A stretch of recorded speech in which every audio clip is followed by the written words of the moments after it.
And we are back again for yet another episode, y'all. I'm Swipa Cam. Welcome back to the channel. Hope you're having a great day. I hope you are continuing to have a great week. I know we've been talking about a lot of different things, but y'all, the one and only, one of my absolute favorite, Mr. Ryan Blackburn of Mile High Sports. Brother, how are you doing today? Swipa, I'm good, man. Thank you for having me once again. We're kind of in the deep off season right now. It's a interesting time in the NBA calendar where I get to rest up and relax a little bit, and so I'm looking forward to this time. Man, bro. So I also heard that you just like moved and stuff recently. How's everything going with like your transition and everything? It's good, man. I love the new place that I'm in. I'm in a good situation where I feel like I can get my health right, get my body right, get my mind right. So that's really what it's all about. And so I'm living with my brother. My brother's fantastic. He's an excellent cook. So we're kind of splitting those duties right now. It's been fantastic. So, like for you as somebody who obviously works and does this full time, you write, you cover the team. What does like the off season at this point in time look like for you? Like, are you actually focused on anything with the team in particular, or is this like kind of real time like relaxation or rest to step away for a while? This right here is the only relaxation time we're gonna get. It is the segment of time in the NBA calendar where I think everybody they take their vacations, they take their breaks, their mental getaways, and because once things kind of crop back up again mid-September or so, then you're always in the situation where, okay, so it could go from mid-September to June. That's kind of what the season sometimes looks like now. That's fine. It's great to have content year round, but for a person that's always kind of on the grind, for a media person that's always trying to be on the grind, it's nice to get a little break. Right. So, obviously, you were at Summer League for a little bit, and so you got a chance to see some of the players up close, and, you got to see how Ryan Bowen did. You got to see Ismail Kamagate and Christian Brown and Peyton Watson and Colin Gillespie, and then obviously, you got to see, like, the players that were on the fringe and, getting the Exhibit 10 contracts. Like, what were some of your initial takeaways, your main takeaways, what you saw in Summer League? I do want to correct you. I didn't go to Vegas. Right. It was right during my move time. So I was just like, okay, there's just no way I'm going to be able to do both of these things at the same time. But I watched every game. I went to some of the practices here at Ball Arena before they left. And my general impressions were kind of pretty similar to what I had on draft night for most of these guys. That, yeah, this was a situation where Denver, they drafted some guys that are closer to being ready now and some guys that are probably a little bit further away. I think that Peyton Watson's a really good example of somebody that's pretty far away in terms of what he can realistically do to help the Nuggets right now.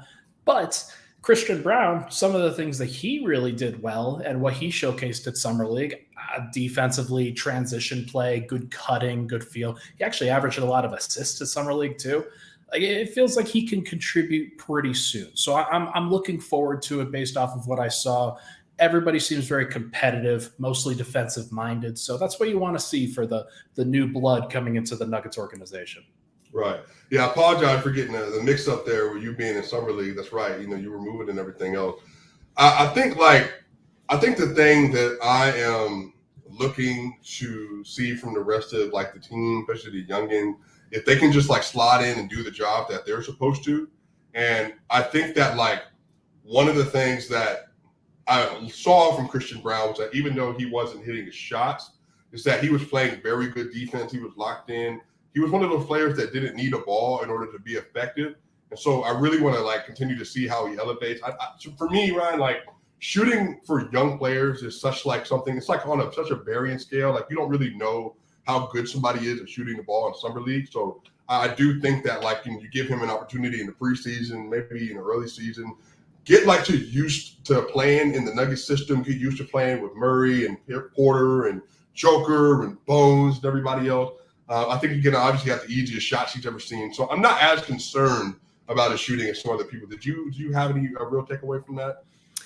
Well, I do think that when you come down into a playoff situation where you have to hit the shots that come to you, it's going to be a potential concern at that point. But for most of the regular season where it's a little bit lower risk, a little bit lower pressure, especially for a guy like him like you said, he's more of a complementary type. He's not going to have the ball in his hands all the time. He can make an impact by just hustling and just being an impact player as an energy guy. I think we saw those things. I think we saw a lot of that. And that's what you're really hoping for from the immediate help that the Nuggets need to get, because they don't need the guys that succeed with the ball in their hands. They've got a really nice formula when everybody's healthy. I do think that we have some questions about whether Bones can handle the entire burden of the second unit in terms of his scoring. So it would be nice if Christian Braun could do some stuff with the ball in his hands, but it's not necessary. Right. Yeah, I'm really curious how that's going to work itself out. Obviously, Bones, Highland, you have Ish Smith. Then you're going to have, Bruce Brown can do a little bit of playmaking. He's not like a great on-ball creator. He's going to really be able to work some of those short roll opportunities. So I think he's going to help. But I'm not going to lie, like, they're not going to have a lot of playmaking on the bench. But I guess I'm wondering, like, what the identity of the bench is going to be anyway. Are they going to be in need of playmaking? Because they're going to have Porter staggering, Murray's going to be staggering, Jokic is going to be staggering. So I think maybe they can make up for some of that. Not Porter necessarily, but Murray and obviously Jokic. So I'm really curious to see how it's going to work out with them. But as you see in the title of the episode, Ryan, there's been a lot of conversation nationally, right? And like there's been people that have kind of they're searching, they're wondering, they're thinking about the contenders coming out of the Western Conference and the Eastern Conference. And again, we heard 2 years ago, we're hearing about the LA Clippers, we're hearing about the Golden State Warriors. Those are the contenders coming out of West. And I put my own tier system together, Ryan, and I actually had 3 teams that I included inside of the contender area. I think that the Suns are going to take a little bit of a step back because of the Ayton situation, Chris Paul's age and injury concerns, some other things as well. But I wanted to hear from you.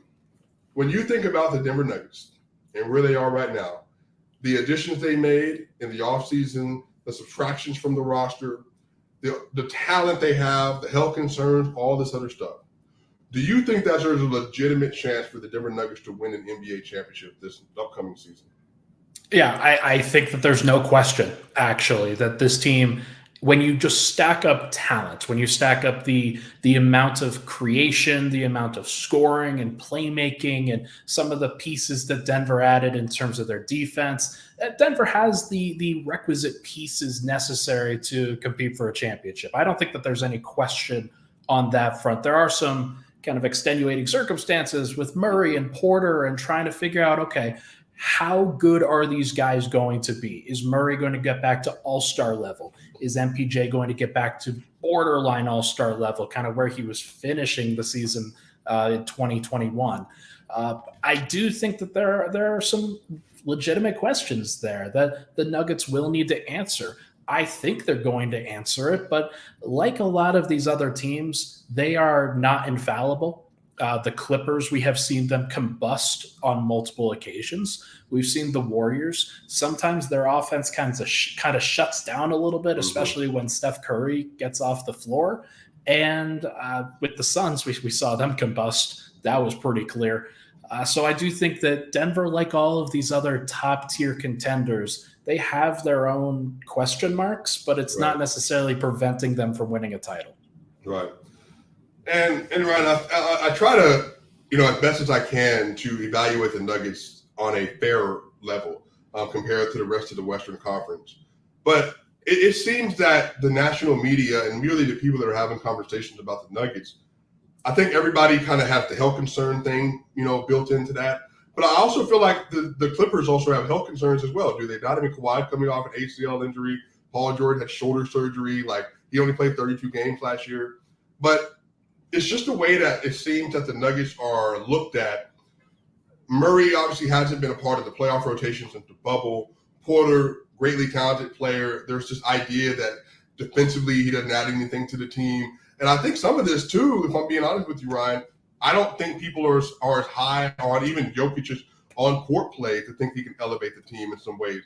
And again, I think that reference Monica McNutt, who I like a lot on First Take, and then obviously Jay Williams as well. They came out today, put their top 5 list out, did not have the reigning back-to-back MVP on either one of their top 5 players list. And so I feel like the way that the Nuggets are viewed in terms of contenders or national prominence is similar to how Jokic is viewed as an overall player in terms of his value.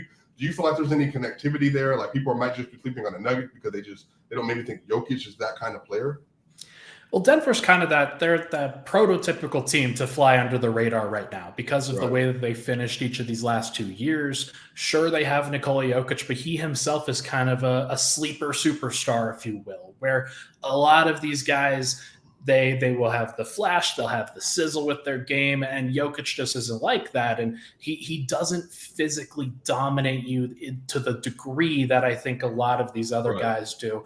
And he doesn't have the 35-footers the way that a Steph does, or sometimes even a guy like LeBron will occasionally break out. So sometimes it's easy to see with some of those other players just how dominant they are in the scope of these things. But I got to tell you, there are some questions I still have, and I wrote about it today with Nikola Jokic.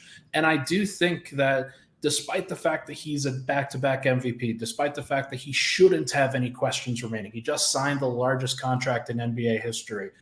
I do think it's fair to at least question whether Denver can build a legitimate playoff defense around him. There are some major question marks there because Denver just hasn't done it really throughout an entire playoff run. The closest they had was the bubble run, and they ultimately faltered because he couldn't really guard the LeBron AD pick and roll. Now, not a lot of people could, but I think people will continue to have those question marks until he proves them wrong. I think he will. I think a lot of that was tied to the perimeter defense that Denver has struggled with over the course of these last couple of years, but now we just have to see it. Right. And Ryan, would it be okay if I shared one of your tweets that you had put out about the Nuggets defense with Gary Harris and then without Gary Harris? Would that be okay for sure. Yeah, because I think that actually is it adds a really salient point to kind of what the Nuggets need. And Ryan, I don't think people realize like how putrid the different Nuggets defense has been without having Gary Harris on the court, even without Jamal Murray. I mean, obviously last year starting versus the Suns was like, Monte Moore, Facundo Campazzo, Austin Rivers, and Shaq Harrison and Will Barton for 2 games. And then this season, it was Monte Morris and Will Barton versus the Golden State Warriors. I think people just maybe don't value like how important it is to have like good defenders or really good defenders that can assist you in a lot of these ways to be able to help Nikola Jokic or the other players defensively to be able to make up for some of the deficiencies and everything else that they might have. So just to kind of to expand on this point that Ryan made, in the 2019-2020 bubble run, and please feel free to explain this as well. Jokic plus Gary Harris in 334 minutes had 111.6 defensive rating. Jokic with no Gary Harris in 360 minutes had 126 defensive rating. And that was the first 5 games of the Utah series? Yeah, and it also kind of encompasses the minutes where Jokic played on the court without Gary Harris, even when he was playing. There were some times there for sure, and it didn't add up to anything good. Right. That's outrageous. That just goes to show how good Donovan Mitchell was as well. And then Gary Harris with no Jokic in 45 minutes, a 98 defensive rating. Then you mentioned it might be as easy as getting better perimeter defenders. 111 defensive rating is something Denver can deal with. So for you, what do you think this team needs to do to make those legitimate steps defensively in order to be the kind of team that they're hoping to be? So in order to become the team that is able to make the consistent defensive changes and to put the pressure on other teams to force turnovers, all the other stuff, like what do you think they need to do to take that significant leap to be a championship defense as well?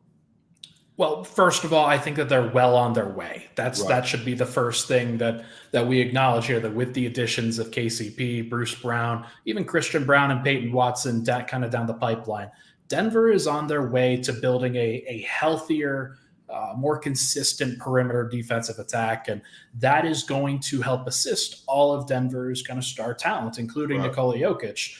I do think that it should be mentioned that every superstar pretty much has a quality defensive player around them. Everybody you can't do it by yourself. You can't be a superstar and win a title without another star next to you nowadays. So it's just very, very difficult. And obviously Jokic, there are some things that people will point to. There are some things defensively that people will point to even without that. But c'est la vie. I do think that the most important thing that Denver can add and has started to add is versatility on the defensive end. where you get these athletic defensive wings, the most versatile defensive position, I think. And you can start switching things. You can start switching actions, making sure that when you're getting behind the play, when you're putting yourself in a position where everybody is kind of one step behind the play when you're trying to chase and pick and roll or chase around a screen, it is just difficult for Nikola Jokic to cover all of that ground. So having him cover less ground in general, a much better idea. And switching will certainly help with those other positions. But with Jokic, I do think the Nuggets, I think their coaching staff has to get even more creative. I think that there needs to be more emphasis placed on Murray, Porter, and Jokic being the best versions of themselves defensively that they can be. It's tough when guys are coming off of injuries, but I do think that Jokic specifically, he can make improvements, and he probably has to if Denver wants to win a title. So I think and I want to ask you this too, because I think this goes into the defensive conversation with Jokic. Do you think that with Murray, with Aaron Gordon and Michael Porter Jr. in the lineup with Jokic, do you think that they can lend themselves to be good enough collectively in terms of at the rim defenders because of the weak side help defense or the rotational defense? Do you think they can help enough as rim defenders to be able to offset some of those shortages that Nikola Jokic has in terms of paint protection in that specific area?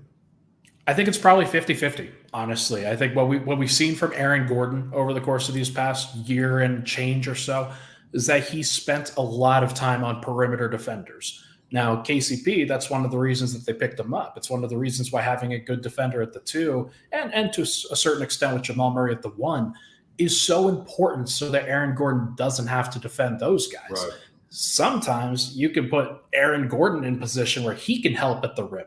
He would be a great help defender, a great rotation guy, somebody who's very athletic, very strong. It would make a lot of sense for him to do that. With Michael Porter, I think that he's on his way to being more helpful. Whether he can get there this season or not, I think that's a fair question. I think if I had to guess whether he could this year, I'd say the answer is probably leaning no. Because he's just taking so much, he has to take so much time to get himself back offensively. He's just lost a lot of reps to improve himself defensively. And that's probably the biggest concern that I have with him. Yeah. And I think this is kind of where my dreamscaping comes from. When I see Ismail Kamagate, right, I'm just like, can you just hurry up and speed your development along, please? There's a world in which Ismail Kamagate is a backside rotational defender Williams is for the Boston Celtics. And it's just wow, Jokic should make a rotation and there's an elite defender at the rim in order to help him. I really do hope that Aaron Gordon, because he's not going to be focused on playing the point of attack as much with the guards, I do hope that there is a reality in which he's able to help at that weak side rotational defender and able to really consistently help on that area. Ryan, I want to ask you this too. And again, this is me again. They had 111 defensive rating this year. They were 15th in defensive efficiency. I think again, this is just me. And I love your insight here. I think that if you have KCP healthy, Aaron Gordon healthy, Bruce Brown with the addition of Christian Brown, Davon Reed, with Peyton Watson maybe getting a little bit of time, who knows. And then hopefully with the continued emergence of the rest of the roster, I think that there is a world in which the Nuggets can finish anywhere between a number 7 overall defense on the year all the way to a number 11, somewhere in that range. Where could they be a top 10-ish level defense throughout the year? But that's because they have the pieces that are able to add to the defensive team, and also with the offensive responsibility for Jokic that's going to diminish, hopefully, if Murray and Porter are healthy. That may add to some of that as well. Do you think there's a world in which that could possibly happen? Oh, there's definitely a world. There's no doubt that they could get to that point. And whether they will or not, I think remains to be seen. I think a lot of the focus, especially early in the year, is going to be getting Murray and Porter back into the swing of things. It'll be difficult for those guys to focus on both the defensive and offensive responsibilities initially. So we're going to see. We're going to figure that out. But what I will say is that if you are the 10th ranked defense, then you're probably an average playoff defense. That's what you're supposed to be. what that means to me is that if you're taking the rest of that defensive field, then you've got some defenses that are spectacular. You've got some defense that will translate to the playoffs. Right. Denver, I think, falls into that category right now where they're kind of in that Utah Jazz category where they're propped up in the regular season, but a little bit schemed in the playoffs, meaning that they are liable to fall. What that means to me is that they've got to find ways to kind of mitigate that, but also just make sure that their offense is so damn good that they won't have any questions when it comes to kind of that positive point differential. Yeah, I'm really curious, Ryan. I'm really banking on the lineup of Jamal Murray, Bruce Brown, Kentavious Caldwell-Pope, and Aaron Gordon, and Nikola Jokic. I'm really banking on that lineup. I think from a closing standpoint that if you have to run it out defensively and you're saying, we're switching 1 through 4, and we're hoping that Jokic is able to obviously maintain. And, if you get caught in a pick and roll, hey, we're hedging, and then we're rotating on the backside, or then we're switching anything else. And I really am hoping that kind of lineup will be able to offset enough of the versatility that the other side of the ball might have, whether it be the Warriors, whether it be the Mavericks, whether it be the Suns, it could be Memphis, especially some of the team like the Clippers. I'm just hoping that they're able to be able to perform at a high enough level down in stretches in the fourth quarter and the second quarter, will they be able to mitigate some of that? And that then they'll still have that elite offensive pairing with Jamal Murray and Nikola Jokic. Do you see like any lineup or anything, or maybe that lineup in particular, maybe offering some solutions to some of those? Well, it's probably that one. That's I think a very strong defensive lineup. But think about the best defensive lineup that Denver could really throw out there against the Warriors this last year. It's probably Monte Morris, Austin Rivers, Will Barton, Aaron Gordon, and Nikola Jokic. It wasn't great. Like I think you're upgrading significantly at 2 of those positions and possibly 3. You replace Morris with Murray. You replace Barton with KCP. You replace who was the other Jeff one? Green. Austin Rivers with Bruce Brown. Yeah, Rivers, yeah. But also Jeff Green. I think you replace in those cases with Michael Porter. Mm-hmm. Michael Porter's a little bit of a different defender. I'm not sure if he's a better or worse defender than Jeff Green, but he's also Jeff Green is still here, so maybe he kind of factors into this somewhere. I think Zeke Naji could probably factor into this when you need to play a little bit bigger. Maybe you slide Aaron Gordon to the 3, play Zeke Naji at the 4, and Jokic at the 5. There will be some combinations where Denver can do some stuff. We're going to see whether it actually translates against a team like Golden State, right. But I think you can definitely see Bruce Brown chasing around Steph Curry, maybe Jamal Murray matches up with Jordan Poole, KCP chases around Klay Thompson, and then Aaron Gordon's matched up with Draymond or Andrew Wiggins, and maybe Jokic kind of flips up with that. So we're gonna see. I don't have the answers, unfortunately. Right. Like I really think that it's an open-ended question when you come to some of these elite playoff offenses, like at the best of the best level, and Denver's going to have to go through these trials. But the good news is that they don't have to shut these teams down completely. They just kind of have to mitigate the damage. It's just like I said in that initial tweet, 111 defensive rating. It's pretty average, but it's not bad. Like as long as you're at that level and not at 126, you should be fine. But the problem is that Denver with Jokic on the court without Gary Harris these last 3 years has been 125, 126, 126. So if you can have KCP and Bruce Brown kind of replicate what Gary Harris did, maybe that mitigates it a little. Yeah, and I also, Ryan, I think the thing that I might have most missed the last 2 off seasons or last 2 playoff runs, they haven't had a perimeter player that's made the opposition's guards work at all defensively. Unless Monte Morris was having a day when he had 5 threes versus the Golden State Warriors, or Will Barton had a great performance, which I don't think we saw any elite offensive performances from Barton in the last 2 playoffs. So that's what I mean. Like Steph Curry didn't have to guard anyone. Like in Jordan Poole didn't have to guard anyone. Chris Paul, Devin Booker, they're not guarding another elite option, and so. And Damian Lillard, CJ McCollum, I really do wonder if having a fully healthy Jamal Murray by that point in time, that'd be 2 years removed from the ACL injury. He'll have been back into the swing of things for the full season.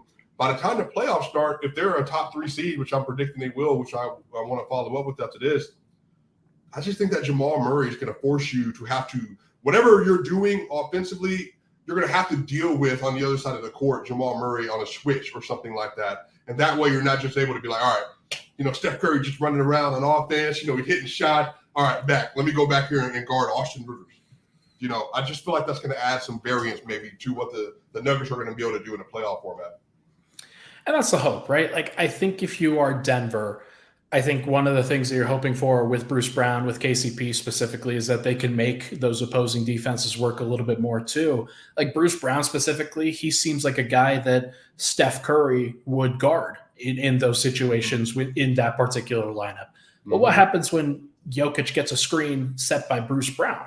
Then you've got Steph Curry switching onto Nikola Jokic, or they're trying to hedge or whatever it is. Like, it's going to be very difficult for that lineup to be stopped. And there's just going to be a lot of questions, I think, that the opposing team is going to have to answer. Right. So, like you said, it's forcing the opposing team to adjust. It's forcing the opposing team to expend energy. Jamal Murray is going to be able to do that. I think that Michael Porter will be able to do that. It's a little bit different with him because he's more of kind of an off-ball mover as opposed to an on-ball creator. But that can still be really helpful. How many times did we see Porter get a back cut and get an offensive rebound and find opportunities to get to the rim and really punish smaller players? We didn't see it much in the playoffs against the Suns, but we did see it against the Blazers when he was playing against Norman Powell and CJ McCollum and guys like that. So there are opportunities for him to do it. We're just going to see if he does. Yeah, so I'm really excited to see that. I think that's going to be a narrative that is worth paying attention to by the time the playoffs and stuff come around. So, as we're talking about this, and before I even say anything, and I'm actually really curious to hear what you have to say about this. If everything, let's just say the entire West is healthy next year, we're going to put everybody, not just the Nuggets, but the Clippers, the Warriors don't miss Steph for any significant amount of time, Draymond, Chris Paul, whatever else it is. Where do you see the Denver Nuggets slating going into the playoffs next year in terms of seeding next season? It's probably going to be one or two, maybe three, depending on how the Suns perform in the regular season. I still think that the Suns are probably in for a trade at some point of DeAndre Ayton because they're singing Kumbaya right now, but I can't imagine that it's fully Kumbaya. We'll see. But Denver, I think, is slated to win 55-plus games. That they're right up there. They had 48 wins without Murray and Porter last year. Now they're getting them back, even for some minutes. It's not going to be a ton that they're getting. It's not going to be all the time that these guys are going to be able to play. But if each of them plays 60 games, then you're still getting about 3,600 minutes more than you got last time. So I'm excited to see it. I'm excited to see what they can do. I think the supporting cast pieces are a little bit better. With the Clippers, they are probably the one that you have to think is the favorite to be the 1 seed if they stay healthy. But they have so much depth that it seems pretty realistic that they can get to that place, even if Kawhi Leonard has to sit a game, or even if Paul George has to sit a game. Those guys can still win. It's funny. I think outside of the Nuggets, the Clippers might be my favorite team to watch next year in the Western Conference. They're going to run out lineups, Ryan, where they'll have John Wall, Paul George, Kawhi Leonard, Marcus Morris, Ivica Zubac, Reggie Jackson, Terrence Mann, Norman Powell, Robert Covington, Nicholas Batum, Amir Coffey, and Luke Kennard coming off the bench next season. It's just they have so many players. They're not going to have 5 of those players, 4 in the playoff rotation next year. And you're right. Hey, Kawhi Leonard needs a rest day. Norman Powell, why don't you start at the 2, Paul George start at the 3. Hey, Terrence Mann, get in there and sub in for Paul George one of these days. Rocco, go in there, do what you need to do. I even think the Clippers clothing lineup, Ryan, is just going to be John Wall, if you have Norman Powell, if you have Kawhi Leonard, if you have Paul George, and then you also want to put Nicholas Batum at the 5. That they're going to be small, so they're not going to play that heavy versus a team like the Nuggets, but versus the Warriors, Ryan. Do you have any matchup, maybe even non-Nuggets matchup that you would really like to see next year, like a playoff? Is it a Mavericks, Clippers, Warriors versus somebody? Are there any teams that you would like to see? Oh, it's a good question because I think the Grizzlies are kind of being forgotten a little bit in all these conversations, and what John Morant does when he goes off, it's spectacular to watch. He was averaging 40 points per game against the Warriors before he sat out, before he was forced to sit out. So they're a team that I'm still looking at. If as long as Jaren Jackson comes back healthy and is fine, I think you could probably go with the Warriors and the Grizzlies. You could probably go with like the Clippers and the Suns. Like the Clippers and the Suns should be a war because you've got these guys, these bigger defenders like a Paul George, like a Kawhi Leonard, trying to swallow up Chris Paul and Devin Booker off the dribble. And they probably can. That's the crazy thing about this is that it's going to be really difficult for those Suns teams against that particular switching defense to really get what they want to get. Right. So you can figure out the Warriors and all of this too. I want to see how the Nuggets and Clippers play against each other, though. That's probably the most important matchup for Denver to kind of figure out, because I think everybody knows what the Warriors matchup is going to look like now. It's going to be either Kevon Looney or most likely Draymond Green defending Nikola Jokic, and then they're going to try to spread out Denver, and the Nuggets are going to try to punish them inside. That's not really changing. So I think there's just so many unique combinations that you can go to between any of those four teams, the top four, plus I think the Grizzlies. It's going to be fun. Yeah, and I even think like just the battle of philosophies, right? Like, you know, what matters to your core and like, you know, what the things are that you do really well. I think honestly, like if you had to say again, among the elite teams, so you want to say Clippers, Warriors, Memphis, you know, whoever you want to put in there, who do you think the best matchup would be for the Nuggets in a conference finals series? Who would be the worst matchup or the hardest matchup? I think it's probably the Grizzlies would be the easiest matchup, because I do think that Nikola Jokic can match up with Jaren Jackson, Steven Adams, Xavier Tillman. He's proven that over the course of his career that he can match up with those guys. Michael Porter will get a very strong opportunity to perform in those particular matchups where you have him defend Dillon Brooks. And if Dillon Brooks shoots, then you're probably okay. If you're probably going to be fine. But that's probably the easiest one. The hardest one, it's probably between the Warriors and the Clippers. I do want to give a special mention to the Suns, though. They are kind of being forgotten in all of this. And if DeAndre Ayton stays and is fully motivated and everybody's all kumbaya, then they're still going to be potent. Like they won 64 games last year. Right. So I do think that they're kind of being forgotten. But even if they get like Miles Turner, actually they can't get Miles Turner. Maybe I'm overrating the Suns. That's gonna be fascinating to watch. So a follow up to that, Ryan. Like I think the reason why I have them, like I have three teams in tier one, and then I have the Suns at the very top of tier two. I just do think, to your point, that the DeAndre Ayton situation doesn't seem small. That doesn't seem like a situation you're just gonna like overcome. Like, oh hey, we don't want to pay you for 4 years. You had a whole offer sheet that you signed, and then we're gonna re-sign you. Hey, welcome back. You know, come. You know, anchor us defensively. I just feel like there's going to be some residue to that. And how last year ended, CP3 fell off in the end of the playoffs. He's going to be a year older next playoff. Do you think Devin Booker is going to be a first-team All-NBA level player next year? I don't know. There's just a lot of variables I'm concerned about. Yeah, no, I with regard to DeAndre Ayton, they have thrown him under the bus pretty consistently. They I think at the beginning of last year, I think during media day, they once said that we sometimes view Mikal Bridges as our third option rather than DeAndre Ayton. And that to me is pretty insulting, because if you're DeAndre Ayton and you had 17 and 12 for most of his time under Chris Paul, that that seems like a pretty solid player that you should probably be featuring. He's got like a 64 true shooting on relatively high volume. You'd want to feature somebody like that.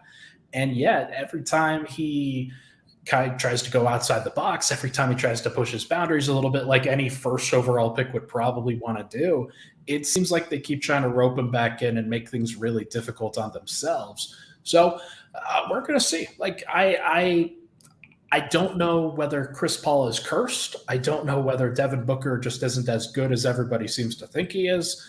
Maybe it's the fact that Mikal Bridges is probably he's the most valuable 3-and-D player, but like it is still a 3-and-D player. So Right. we're kind of getting to these layers where their individual pieces are breaking down a little bit. Right.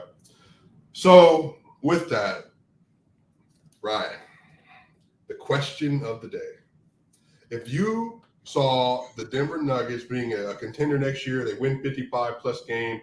I have them penciled in for I think 58. They set the record by 1 game or something like that. That might even go up. I'm not gonna lie to you. It could go up. It could go up. So if in that situation, they're the number 1 or number 2 seed, who do you think that the second best player is over the course of that stretch? If they're at that place next season, who do you think their second best player would be in that situation and why? I guess it can be Michael Porter. I think it's possible that it's Michael Porter. I'm going to default to Jamal Murray because I think that the Porter still has to prove it to everybody that he can be in those clutch moments, in those primetime games where the defense is starting to really kind of dig into your weaknesses a little bit. Murray had that happen in 2018-19 against the Spurs and against the Blazers, and he came out a better player on the other side. Porter, I think, was probably on that track when you're talking about how he was kind of taken advantage of at times against the Blazers and the Suns. Looked like a slightly better defensive player when he returned, but obviously the offense was kind of detracted with the back injury.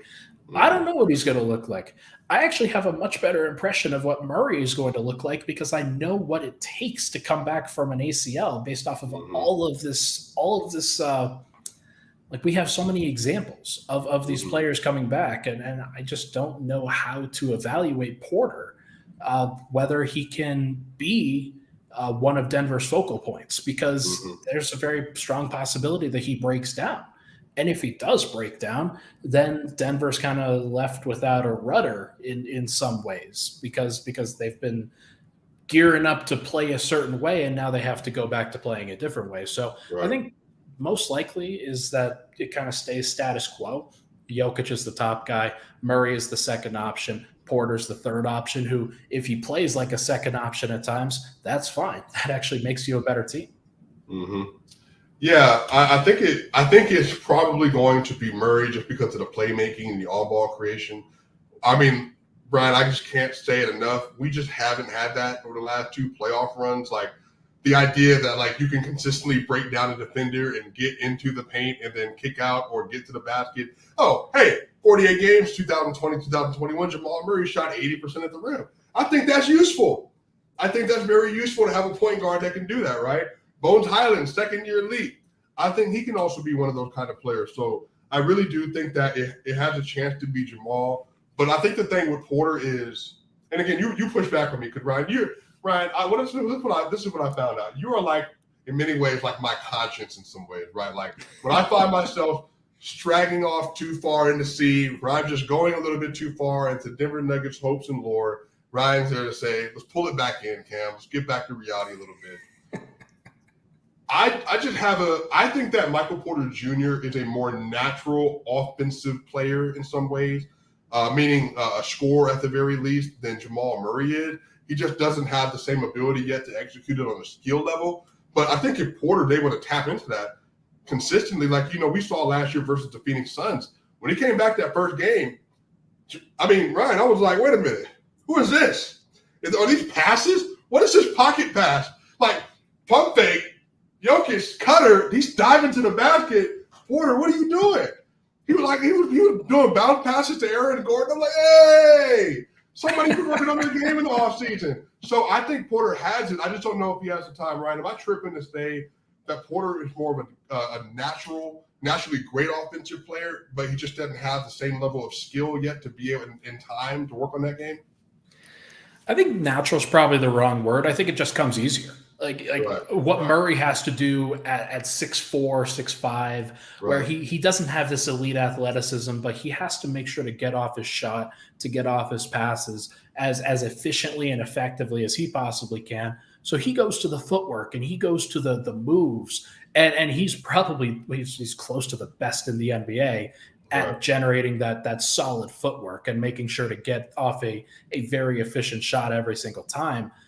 With Porter, he could turn around, dipsy-do, pivot, pirouette, and still make a shot no matter what the hell he does. And that's that natural God-given talent where he is just a monster when it comes to putting the ball in the basket. And yet, teams when you don't execute properly, when they know how to kind of dig into some of your tendencies and they know how to get under your skin, then it is so important to always have a counter. And Murray has always had a counter. That's the one thing about his game that you can really say he's never stuck. He's never, when you're in a situation where it feels like he's stuck and then he pivots around the other side and hits a leaning fall away too. Porter doesn't really have that to the same degree. And so can he get there? Sure. He's only played like 140 career games or something like that. Of course he can get there. Will he get there in time this season? Probably not. Yeah, I mean, I think at this point in time, Ryan, you've been a Nugget supporter for a long time. I just have to think, man. I have a feeling, Ryan, and again, Lord willing, I think the Nuggets, I think their time is coming. I think, every franchise has their period, right? Like, I watched those Warriors through those, we believe seasons with, Baron Davis and all them. I mean, they were never that great. And then obviously Steph Curry happened, the rest of the roster happened. I just feel like even with Toronto, like the teams have their moments. The Nuggets have literally never had their moment. Never. In the 80s, English, it was injury. And then the 90s, we had Antonio McDyess. And then that went away really quick. And then in 2009, you had Carmelo. Then he ran into Kobe Bryant and the rest of the roster. I just feel like with Nikola Jokic coming off 2 MVPs, the players are getting healthy. It just seems like the moment is upon us. But I could absolutely be tripping and I could absolutely be wrong. But that is at least what I'm hoping. I don't think you're wrong. I think there are a certain number of teams every year that you can feel like you're having that moment. And for the Warriors last year, they felt like they were having the moment. When they started the year the way that they did, when they got Klay Thompson back, they're partying on the court because they could sense that they were back, that the energy was there. It was fun again. And you start to realize, okay, you have to have your formula pieces in order to build the formula. And they were able to make it happen. With the Suns, it sort of felt that way until for whatever reason it spiraled. But with the Bucks too, like it sometimes it doesn't always feel that way. They made the move to get Drew Holiday back in 2021, and for a while it looked like they were struggling a little bit. They were kind of underperforming because they were trying a whole bunch of new things. But you could tell based off of the way that Giannis kind of entered that training camp that year that he was a different player, that he was a different dude. And so we're going to find out really quickly if the Nuggets are viewing things in the same way. From the outside, I think that they are. I think that this is the one time in Denver's franchise history where you can really sense the urgency, not just the possibility, but like the urgency that you have this amazing player in Nikola Jokic. You have 2 guys that you believe in Jamal Murray and Michael Porter coming back. You believe that those guys are talented enough to be the supporting cast to win a title. Now you've kind of rounded out your rotation. Now you've found kind of the mix that you're hoping for, and you're just hoping to tie it together. If they approach this with the seriousness that it entails, then I do think that we're going to see them jump out to the like way out in front of some people at the beginning of the season, and hopefully that carries over. Right. Well, you all, this has been another great episode with Ryan Blackburn, as always. I mean, we could talk for hours. Obviously, just amazing insight on the team, on the state of the Nuggets, just around the league as well. So, Ryan, obviously, we appreciate the time that you've taken out of your days multiple times now to be able to spend some time with us and talking to the channel. And, you have a lot of people who love your work as well. So, Ryan, can you please plug all the places that people can reach you and get all your information? Before I do that, I want to make one final note. We didn't talk about Bones Highland a ton. Bones Highland is, I think, potentially the most important player on the Nuggets this year. And that is a crazy thing to say because you have Jokic trying to take these steps. You have Murray trying to take these steps back. You have Porter trying to get back on the court and do what he does and get better. But Bones is the guy that may be under the most pressure of all of them because he is going to be in a situation where he's going to be either the first or second option on the court most every time he's on the court. That is so rare. for a second-year player, especially a team with title aspirations. Can Bones do that? Can he take the second-year leap? Because it certainly feels like the Nuggets are putting him into a box where he has to. And if he doesn't do that, then things are going to get really weird really fast. So I think that he can, but we should definitely make sure to give Bones his credit about whether Denver's going to be a title team or not. Because if they are, it's probably going to be because Bones stepped up and took the leap too. You know what's so interesting about that? Bones Highland has everything he needs to make that leap. And he has all of the mental strength, the confidence to be able to do it. He believes in himself. You can hear him talk about how he plays in the Pro-Am leagues, the way he did the interview the other day. Like he just has a way about him. He believes he's a star already. He believes when he walks on the court, he fits and belongs, and that he elevates, that he's better than the people that are across the court from him. And you can see that last year with that step back three-pointer point at Kemba Walker, all-time leading scorer in Charlotte Hornets history, pointed at him, let him know he was there. The 4 three-pointers in the fourth quarter versus the Philadelphia 76ers, the eruption, the 27 points versus the LA Lakers. He doesn't – the 3 straight three-pointers he had versus the Golden State Warriors, he doesn't care.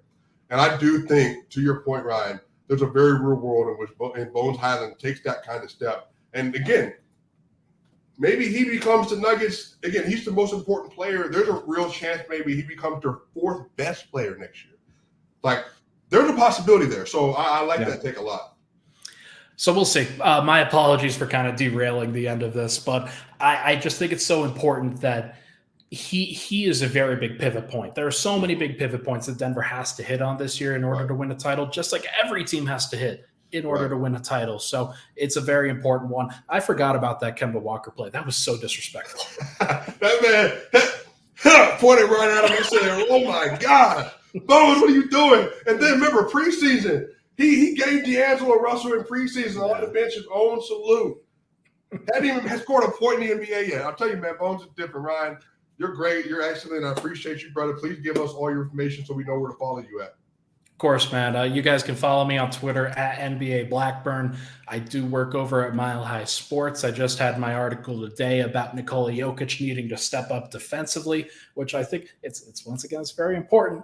And Pickaxe and Roll is the podcast. So if you're interested, make sure to go follow the podcast over there. That would really help me out. Man, look, Ryan, the people love the Ryan and Swipa collab, man. So we got to make sure we keep doing this, bro. I appreciate you coming on today. Shout out to everybody. Shout out to all y'all. Y'all amazing. We will catch y'all on the other side.